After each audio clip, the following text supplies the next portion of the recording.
Brothers, respected sisters, and all the children, I greet you all in the coming name of our Lord and Savior Jesus Christ. ഞാൻ ഇന്ന് വളരെ സന്തോഷിക്കുന്ന ദിവസമാണ്. കാരണം 3 ആഴ്ചകൾക്ക് മുമ്പ് സിന്ധു സിസ്റ്ററെ കാണാൻ ഇടവന്നു. I'm very happy this morning because 3 weeks ago I was able to see Sister Sindhu. അന്ന് തൊട്ട് ഇന്ന് രാവിലെ വരെ പ്രാർത്ഥിക്കുക ആ വിഷയം. രാമനെ ഞാൻ കണ്ടിട്ടില്ല. രാമനെ ഇന്ന് കാണാൻ സാധിച്ച ദൈവത്തെ സ്തോത്രം ചെയ്യുന്നു. And we've all been praying for Brother Raman, but today I'm able to see him in person.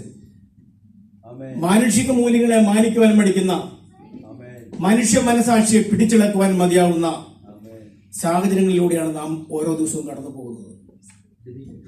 We all go through mental struggles and difficulties in today's day and age. ദിവസവും അപകടങ്ങളും ആപത്തുകളും രോഗങ്ങളും കൊണ്ട് മധ്യേ അനേകം ദൈവമക്കൾ ഈ സങ്കീർത്തനം പാടി ആസ്വദിക്കാറുണ്ട്. And so many people read this psalm during the times of difficulty.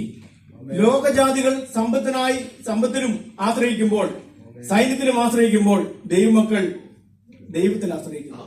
When the nations of the world rely on wealth and of treasures and all the possessions they can acquire, we rely on God. ദൈവജനത്തെ സംബന്ധിച്ചിടത്തോളം ദൈവമാണ് അഭയവും സങ്കേതവും ബലവും. For the people of God, their God is our refuge and strength. കഷ്ടങ്ങളിലും വേദനകളിലും നമുക്ക് സഹായിക്കേണ്ടവർ അകന്ന് മാറി നിൽക്കുമ്പോൾ അവിടുന്ന് സഹായകനായി നമ്മുടെ അരികെയും. When the people are supposed to be there in our times of trouble, they are not, but God is always there in our times of trouble.